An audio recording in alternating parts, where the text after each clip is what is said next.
अस्सलाम वालेकुम। आज हम डीसी मोटर, उसका प्रिंसिपल, कंस्ट्रक्शन और वर्किंग डिस्कस करेंगे। Chapter number 15 electromagnetic induction, second year physics. So let's start the topic. सबसे पहले तो रिकॉल कर लें, हमने चैप्टर नंबर 14 के फर्स्ट टॉपिक में किया था कि अगर एक कंडक्टर उसमें से करंट पास कर रहा हो और उसको एक मैग्नेटिक फील्ड में रखा जाए तो उसके ऊपर एक फोर्स एक्ट करती है और उस फोर्स की वैल्यू थी F equal to I L B sine of theta.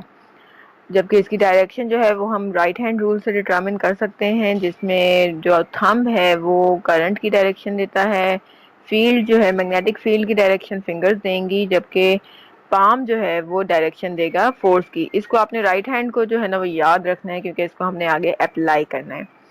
अगर हम मैग्नेटिक फील्ड के अंदर एक सिंपल वायर या कंडक्टर की बजाय एक कॉइल प्लेस कर देते हैं, क्योंकि कॉइल आपका रेक्टेंगुलर होता है, लिहाजा उसकी एक साइड पे अपवर्ड फोर्स लगेगी, दूसरी साइड पे डाउनवर्ड फोर्स, मतलब ऑपोजिट डायरेक्शन में फोर्सेस अप्लाई करती हैं और उसमें टॉर्क जनरेट होता है। ये भी हम टॉपिक ऑलरेडी कर चुके हुए हैं। डिस्क्रिप्शन बॉक्स में दोनों टॉपिक्स के लिंक्स मैं दे दूंगी ताकि आप उनको दोबारा से रिकॉल कर सकें। हमारे पास टॉर्क जनरेट होता है जब हम एक कॉइल को प्लेस करते हैं, करंट कैरिंग कॉइल को, मैग्नेटिक फील्ड के अंदर, और उसका फॉर्मूला हमने निकाला था NIAB cause of alpha. Motor होता क्या है? इट इज एन डिवाइस जो कि इलेक्ट्रिकल एनर्जी को कन्वर्ट कर देती है मैकेनिकल एनर्जी में। जनरेटर का ऑपोजिट हो गया। तो जनरेटर में हमने कहा था कि मैकेनिकल एनर्जी मतलब हम कॉइल को घुमाते थे और वो हमारा इनपुट था, जो रोटेशन हम दे रहे थे that was our input generator में, और करंट हमें इंड्यूस होता था, इंड्यूस करंट हमें मिलता था, वो आउटपुट थी। तो ये उलट हो जाएगा मोटर के केस में। मोटर के केस में आप इसको डीसी करंट देंगे और डीसी करंट के नतीजे में एक रोटेशन आएगी, टॉर्क आएगी, मतलब हम एक कॉइल में से करंट को पास करवाएंगे जिसके नतीजे में आपको रोटेशन मिलेगी। तो रिवर्स है ये जनरेटर का। दोबारा रिपीट कर दूं, इलेक्ट्रिकल एनर्जी को मैकेनिकल एनर्जी में कन्वर्ट कर रहा है। इलेक्ट्रिकल एनर्जी करंट होगा, मैकेनिकल एनर्जी रोटेशन है, यानी जो घूमेगा that is the mechanical energy, और जो करंट आप दे रहे हो वो चार्जेस की इलेक्ट्रिकल एनर्जी है। तो इनपुट में इलेक्ट्रिकल एनर्जी है, आउटपुट में आपके पास मैकेनिकल एनर्जी या रोटेशन आती है। प्रिंसिपल क्या है इसकी वर्किंग? इस बेस पे होती है कि एक करंट कैरिंग कंडक्टर है, कॉइल है, जिसको हमने प्लेस किया होता है मैग्नेटिक फील्ड के अंदर, उसके ऊपर फोर्स लगेगी। अगर एक वायर है तो उसके ऊपर फोर्स एक्सपीरियंस करता है वो मैग्नेटिक फील्ड के अंदर, और अगर हम एक आर्मेचर कॉइल को रखते हैं जो जिसमें से करंट फ्लो कर रहा है एक मैग्नेटिक फील्ड में, तो उसके ऊपर टॉर्क प्रोड्यूस होगा और वो उस आर्मेचर को रोटेट करेगा। This is the basic principle of the DC motor. Construction आप देख सकते हो कि construction is similar to the construction of a generator. जैसे हमने जनरेटर की कंस्ट्रक्शन की थी उसी तरह की कंस्ट्रक्शन यहाँ पे आपको नजर आ रही होगी। इसकी मोटर की है। फर्क सिर्फ इतना है कि अगर आप इसको नीचे कार्बन ब्रशेस के साथ देखो तो यहाँ पे हमारा एक्सटर्नल सर्किट था जहाँ से हम आउटपुट लेते थे, लेकिन यहाँ पे अब जो कार्बन ब्रशेस जो आपके कम्यूटेटर के साथ जो कार्बन ब्रशेस लगे हुए हैं उनके साथ डीसी बैटरी लगाई हुई है। मतलब एक बैटरी पॉजिटिव और नेगेटिव टर्मिनल आप देख सकते हैं। करंट जो है वो हम यहाँ पे देंगे इनपुट में। वो लास्ट टाइम हम करंट को आउटपुट में ले रहे थे, अब हम करंट इनपुट में देंगे।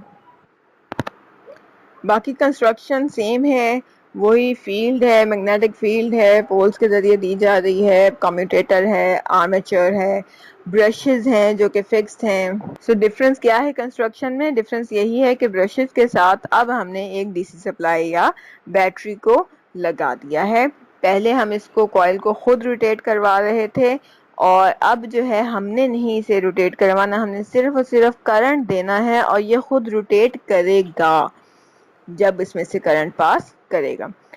मैग्नेटिक फील्ड जो है वो आमतौर पे परमानेंट मैग्नेट के जरिए दी जाती है या इलेक्ट्रोमैग्नेट के जरिए दी जाती है। अब इलेक्ट्रोमैग्नेट अगर आपको याद हो तो इलेक्ट्रोमैग्नेट एक ऐसी डिवाइस थी जिसमें से जब करंट पास करवाते हैं तब वो मैग्नेटिक फील्ड प्रोवाइड करता है। सो करंट उसमें से पास करवाने के लिए उसके ऊपर भी कॉइल्स लपेटी जाती थी। सो वो जो आपकी कॉइल्स हैं वो हमारी कॉइल्स जो हैं कहलाती हैं फील्ड कॉइल्स कहलाएंगी। दो तरह की कॉइल्स अब आ गई, एक है आर्मेचर कॉइल्स और एक है फील्ड कॉइल्स।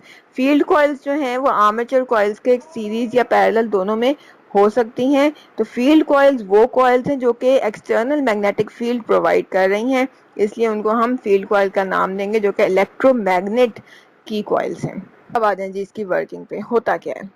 होता यह है कि जब इसमें से करंट पास करवाते हैं तो आप देख सकते हो कि आपका कॉइल है A B C D. A B C D coil के अंदर जो आपका साइड ए बी है इसमें से अपवर्ड डायरेक्शन में करंट फ्लो कर रहा है और साइड डी सी में से डाउनवर्ड डायरेक्शन में करंट फ्लो कर रहा है। करंट की direction from positive terminal towards the negative terminal ही है, जो कि आम कन्वेंशनल करंट की डायरेक्शन होती है। लेकिन ए बी में से गुजरते हुए अपवर्ड डायरेक्शन में करंट है क्योंकि कॉइल है, सो डीसी में से गुजरते हुए उस करंट की डायरेक्शन डाउनवर्ड हो रही है। फोर्स किस डायरेक्शन में लगेगी? अगेन राइट हैंड रूल को याद रखें। राइट हैंड रूल के अप्लाई करते हैं यहाँ पे ए बी वाली साइड के ऊपर। सो सबसे पहले वाली फिगर में ए बी वाली साइड पे अपनी मैग्नेटिक फील्ड की जो डायरेक्शन है राइट साइड पे है, लिहाजा फिंगर्स को राइट साइड पे कर लें। करंट चूंकि अपवर्ड डायरेक्शन में है ए बी वाली साइड के लिए, लिहाजा थंब अपना ऊपर की तरफ रखें तो आप देखोगे कि फोर्स जो है वो इनटू द पेपर या इनटू द स्क्रीन आ रही है। सो इस तरीके से फोर्स की डायरेक्शन आपके पास आ जाएगी ए बी वाली साइड पे। अब डीसी वाली साइड के ऊपर देखो, डीसी वाली साइड पे अगेन नीचे की तरफ है, लिहाजा अपना हाथ जो है वो उल्टा करके थंब को नीचे की तरफ ले जाओगे तो आपके पास बी की डायरेक्शन वही है, राइट साइड पे ही अपनी उंगलियां रखनी है। तो फोर्स आपकी बाहर की तरफ आ रही है, आउट ऑफ द स्क्रीन या आउट ऑफ द पेपर जा रही होगी। इसको हम -F से रिप्रेजेंट कर रहे हैं।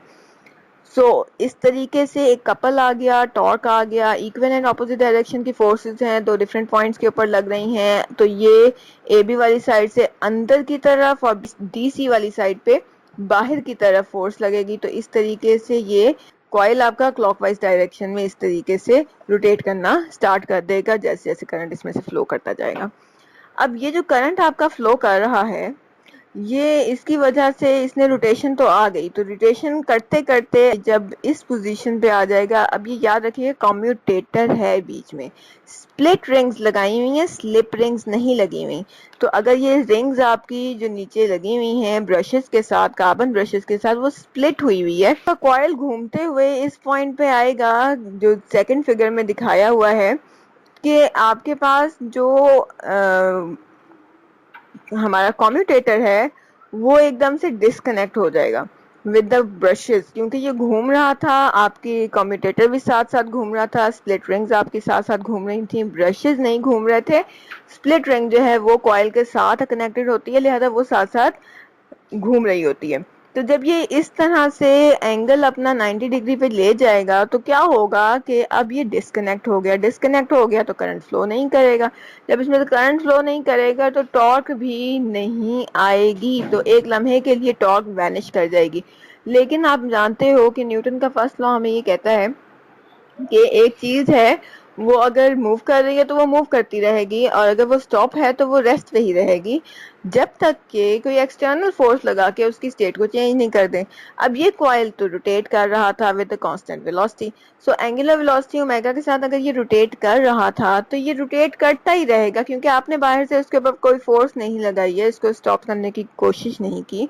तो ड्यू टू इनर्शिया ये रोटेट करता रहेगा चाहे इसमें से करंट नहीं भी फ्लो कर रहा है। ये बहुत ही छोटा सा गैप होता है, लिहाजा ये फौरी तौर पे डिस्कनेक्ट जो था हुआ था, ये साथ ही इनर्शिया की वजह से दोबारा से अपने कनेक्शन की तरफ चला जाता है, उसी डायरेक्शन में रोटेट करता रहता है, क्लॉकवाइज डायरेक्शन में ही रोटेशन कंटिन्यू रखेगा ड्यू टू इनर्शिया, और दोबारा से कार्बन ब्रशेस के साथ कनेक्शन हो जाएगा। अब आप तीसरी फिगर इसकी देख लो कि तीसरी फिगर के अंदर हमारे पास जो ए बी वाली साइड है अब वो बीसी डीसी की जगह आ गई है, जबकि डीसी वाली साइड ने ए बी वाली साइड की जगह ले ली है। मतलब जो स्प्लिट रिंग्स थे, कम्यूटेटर्स थे, उन्होंने अपने कार्बन ब्रशेस जो हैं वो इंटरचेंज कर लिए हैं। अब ए बी वाली साइड जो है वो नेगेटिव टर्मिनल के साथ कनेक्ट हो गया है और डीसी वाली साइड जो है वो पॉजिटिव टर्मिनल के साथ कनेक्ट हो गया है। पहले डीसी में से नीचे की तरफ डायरेक्शन में करंट फ्लो कर रहा था, अब डीसी में से ऊपर की डायरेक्शन में करंट फ्लो करेगा, तो डायरेक्शन ऑफ द फोर्स जो है जो डीसी पे एक्ट कर रही होगी वो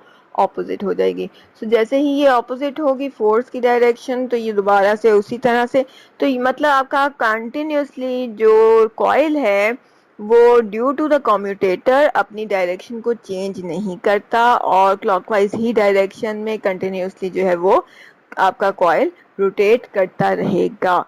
क्योंकि जैसे ही करंट आपके पास ये अपनी डायरेक्शन को चेंज करने लगता है तो साथ ही ब्रशेस चेंज हो जाते हैं, जिसकी वजह से कॉइल के अंदर करंट की डायरेक्शन उलट जाती है और जैसे ही करंट की डायरेक्शन रिवर्स होगी तो फोर्स भी उसी लिहाज से लगेगी और आपके पास क्लॉकवाइज डायरेक्शन मेंटेन्ड रहेगी।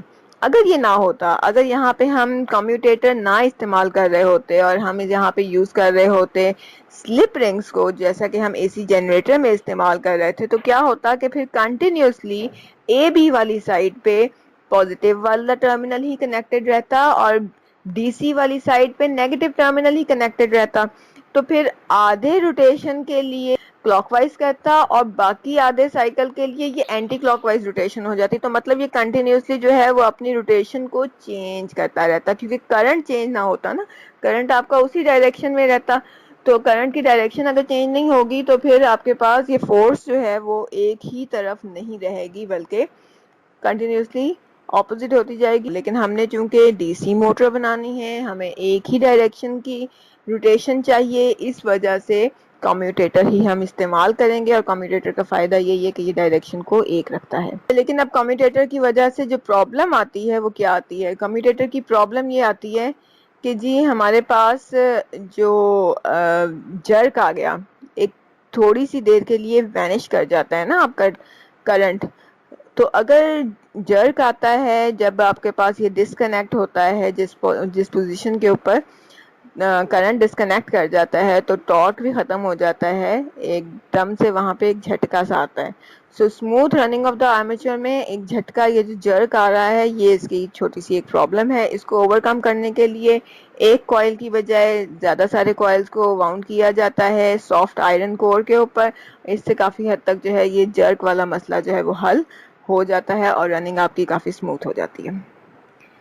This is the end of the topic. Important short question देख लें कि डीसी मोटर होता क्या है और क्या हम डीसी मोटर को कन्वर्ट कर सकते हैं डीसी जनरेटर के अंदर और चेंजेस क्या रिक्वायर्ड होंगी इस काम के लिए।